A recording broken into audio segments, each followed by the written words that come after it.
Hello friend, तो आज की इस क्लास में हम लोग बहुत महत्वपूर्ण एक डेरिवेशन पढ़ने वाले हैं। साथ में बहुत सारे परिभाषा भी पढ़ने वाले हैं। तो आप लोग क्लास में अंत तक बने रहिएगा और क्लास अच्छा लगेगा तो अपने दोस्तों तक भी शेयर कीजिएगा।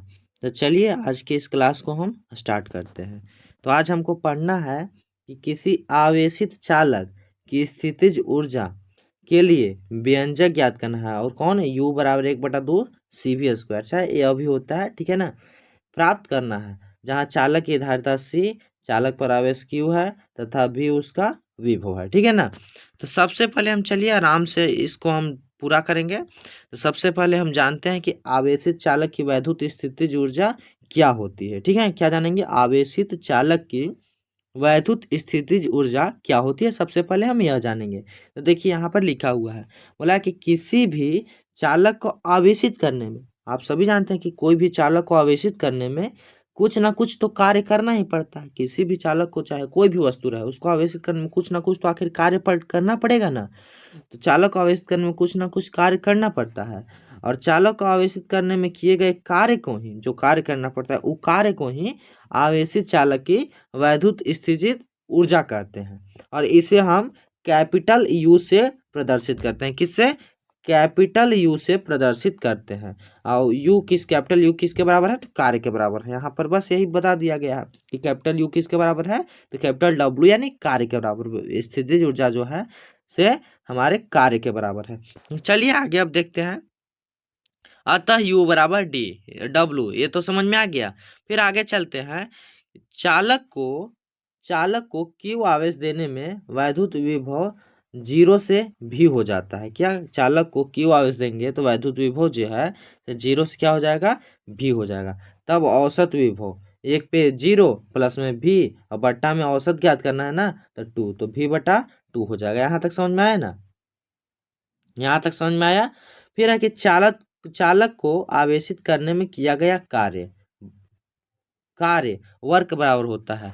क्या होता है? तो औसत विभव और गुने आवेश होता है। यहाँ से पढ़ेंगे V बराबर W/Q होता है।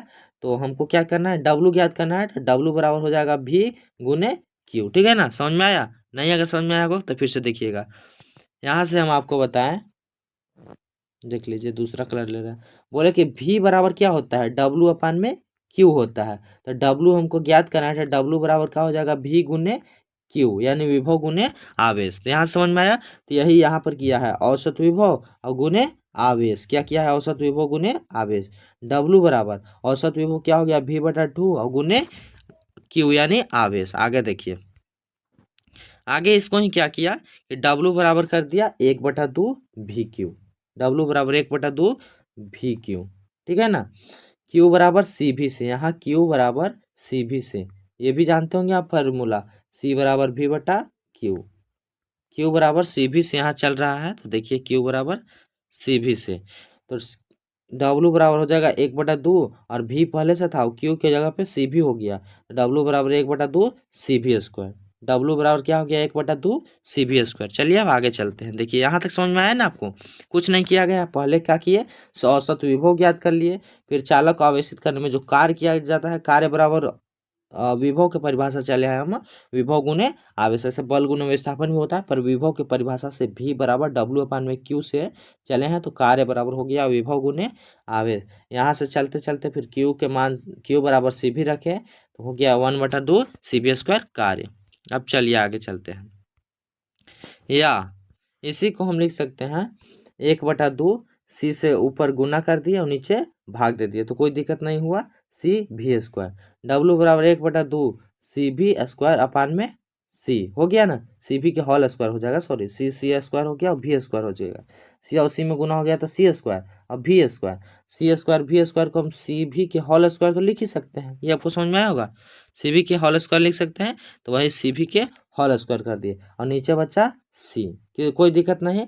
फिर यहाँ लिखिए 1/2 और CV, Q बराबर क्या बोले थे? CV, तो CV है, तो CV की जगह पे हम Q लिख दिए, तो Q का होल स्क्वायर हो जाएगा और बटा में C हो गया। तो 1/2 Q² C हो गया, ठीक है ना।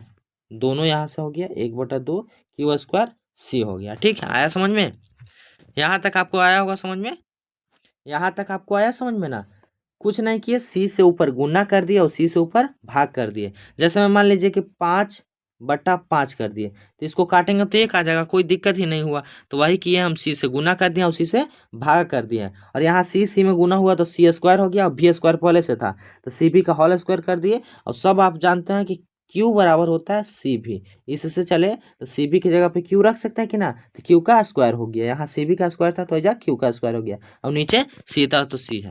अब परिभाषा से हम बोले कि जो कार्य होता है सो वैद्युत स्थितिज ऊर्जा के बराबर होता है। परिभाषा से बोले थे, परिभाषा जब पढ़ाएं आपको तो बोले ना, परिभाषा देख लीजिए, यहाँ फिर से देखना है तो परिभाषा से हम क्या बोले कि किसी भी चालक को आवेशित करने में कुछ ना कुछ कार्य करना पड़ता है। किसी भी चालक को आवेशित करने में जो कार्य करना पड़ता है उसको ही वैद्युत स्थितिज ऊर्जा कहते हैं, यानी U बराबर W। तो यहाँ से चलेंगे, अगर परिभाषा से यहाँ लिख देना है, परिभाषा से U बराबर W, इसलिए U बराबर 1/2 CV स्क्वायर या 1/2 क्यू स्क्वायर C। ठीक है ना। अब दोनों फार्मूला प्रूफ हो गया। यह कभी कभी 2 नंबर में भी और कभी कभी 5 नंबर में भी परिभाषा सहित पूछ लेता है परीक्षा में। तो चलिए, आपको समझ में आ गया होगा। चलिए अब आगे चलते हैं। बहुत महत्वपूर्ण है, यह क्वेश्चन भी पूछता है। स्थितिज ऊर्जा का एक सूत्र है, यह और यह दोनों का मतलब एक ही होता है। ठीक है, आगे अब चलते हैं। आगे है कि गतिशीलता किसे कहते हैं। यहाँ पर ग हो जाएगा, गतिशीलता। गतिशीलता किसे कहते हैं, इसे परिभाषित कीजिए। तो गतिशीलता एकदम आसान टॉपिक है, आप लोग ध्यान से देखिएगा बस। बोला किसी आवेशवाहक के अनुगमन वेग, किसी आवेशवाहक के अनुगमन वेग जिसको VD से डिनोट करते हैं, किससे, VD से, अनुगमन वेग तथा आरोपित वैद्युत क्षेत्र E के अनुपात को आवेशवाहक की गतिशीलता कहते हैं। और इसे कौन से डिनोट करते हैं, तो इसे म्यू से डिनोट करते हैं। यह आपको समझ में आया ना। बोल रहा है कुछ भी नहीं, आसान है। बोल रहा है कि किसी आवेशवाहक के अनुगमन वेग VD तथा आरोपित वैद्युत क्षेत्र E के अनुपात को उस आवेशवाहक की गतिशीलता कहते हैं, और इसे म्यू से प्रदर्शित करते हैं। आपको सूत्र में कुछ भी नहीं करना है, ये सब छोड़ दीजिए, ये सब आपको समझने के नहीं समझना है। लेदड़ी अभी समझने से मतलब नहीं है, क्योंकि एग्जाम में आपके बहुत कम समय बचा है। गतिशीलता म्यू बराबर हो जाएगा सूत्र VD अपान में E। क्या हो जाएगा, VD अपान में E हो जाएगा, गतिशीलता का सूत्र हो जाएगा। ठीक है ना, यह आपको समझ में आया ना। इसका जो मात्रक है, गतिशीलता का मात्रक है से मीटर स्क्वायर प्रति वोल्ट सेकेंड होता है। मीटर स्क्वायर प्रति वोल्ट सेकेंड होता है, आप लोग याद रखिएगा। पूछेगा आपसे, ऑब्जेक्टिव में पूछ सकता है कि गतिशीलता का मात्रक क्या है, तो मीटर स्क्वायर प्रति वोल्ट सेकेंड। ठीक है ना। इसका सूत्र लिखिए, गतिशीलता का सूत्र लिखिए, तो म्यू बराबर VD अपान में E बस लिख देना है। ठीक है ना।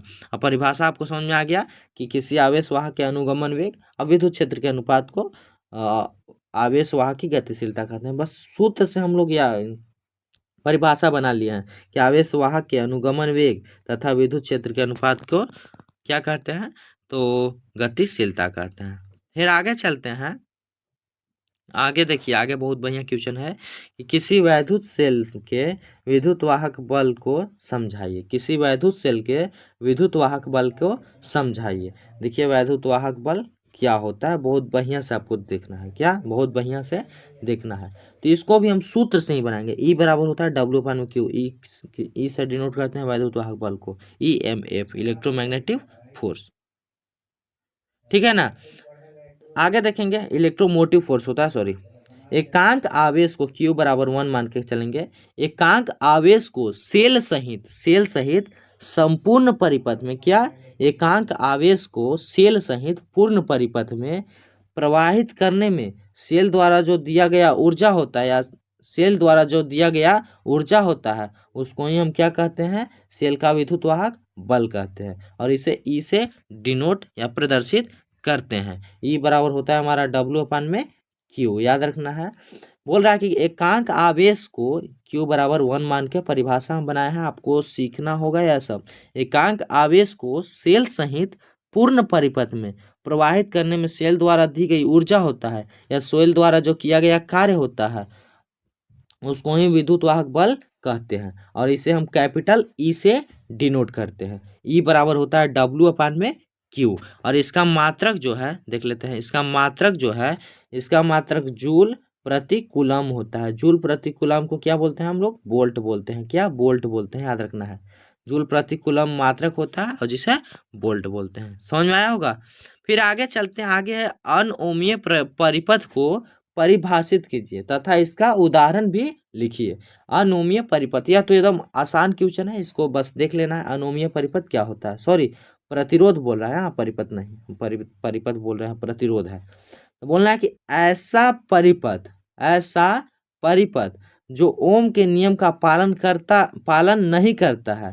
ऐसा परिपथ जो ओम के नियम का पालन नहीं करता है अनओमीय प्रतिरोध कहलाता है। जैसे में टॉर्च का बल्ब हो गया। और जो ओम के नियम का पालन करता है उसे ओमीय परिपथ कहते हैं। अभी याद रखिएगा, जो ओम के नियम का पालन करता है उसे ओमीय परिपथ कहते हैं। अब ओम का नियम होता है V बराबर आई आर, ठीक है ना? V बराबर आई आर, यानी हो जाएगा यहाँ से साफ, मतलब R बराबर V बटा आई, याद रखना है। ओम का नियम यही है, ठीक है ना? R रेजिस्टेंस है यहाँ, प्रतिरोध।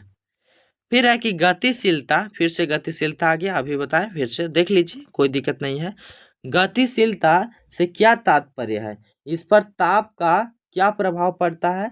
गतिशीलता तथा वैद्युत धारा या धारा घनत्व में संबंध क्या है? ठीक है ना? अब ये बहुत 5 नंबर में यह क्वेश्चन पूछ लेता है। सबसे पहले हम गतिशीलता को परिभाषित करेंगे। तो यह तो आपको सभी को पता है कि किसी आवेश वाहक के अनुगमन वेग Vd तथा उस पर आरोपित वैद्युत क्षेत्र के अनुपात को उस आवेश वाहक की गतिशीलता कहते हैं और इसे म्यू से प्रदर्शित करते हैं। म्यू बराबर होता है Vd अपान में ई। इसका ऐसा ही मात्रक metre square metre square volt second होता है, प्रति वोल्ट सेकंड होता है, ठीक है ना? अब गतिशीलता पर ताप का प्रभाव देखिए, ताप का प्रभाव क्या पड़ता है गतिशीलता पर? गतिशीलता पर जो ताप बढ़ाते हैं जब, तो ताप बढ़ाने पर जो मुक्त इलेक्ट्रॉन होता है उसकी गतिशीलता घट जाती है। ताप बढ़ाने पर मुक्त इलेक्ट्रॉनों की गतिशीलता जो है से घट जाती है, यानी ताप बढ़ाने पर म्यू क्या होता है? घट जाता है, ठीक है ना? फिर है कि गतिशीलता तथा वैद्युत धारा या धारा घनत्व में संबंध। तो आप जानते हैं कि गतिशीलता बराबर सूत्र होता है Vd अपान में ई, और Vd क्या है? तो अनुगमन वेग है। Vd बराबर तो आपको पता होगा कि Vd बराबर होता है आई बटा एन ई ए। आई यानी धारा है, एन इलेक्ट्रॉनों की संख्या है, ई है से इलेक्ट्रॉन है, और ए जो है से क्षेत्रफल है, ठीक है ना? क्षेत्रफल है, ठीक। तो चलिए चलते हैं। म्यू बराबर Vd अपन में ही, Vd बराबर होता है आई बटा एन ई ए होता है। तो म्यू बराबर हो जाएगा आई बटा N E A, N small E capital E और अपान में ये हो जाएगा, ई हो जाएगा कोचिंग में। तो ये हो जाएगा गतिशीलता म्यू और Vd में संबंध हो जाएगा, यह हो जाएगा म्यू बराबर आई बटा एन स्मॉल ई कैपिटल ई और कैपिटल ए, ठीक है ना? पता चल गया?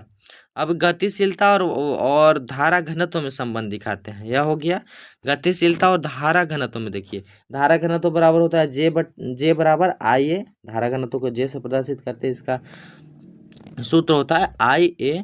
समीकरण फर्स्ट से चलना है तो चलिए डायरेक्टली म्यू बराबर हो जाएगा जे बटा एन ई कैपिटल ई। यह गतिशीलता तथा धारा घनत्व में संबंध है, ठीक है ना? चलिए, तो इसमें कोई दिक्कत आपको नहीं होगा, आपको समझ में आ गया होगा। तो चलिए मिलते हैं अगले क्लास में, तब तक के लिए जय हिंद जय भारत।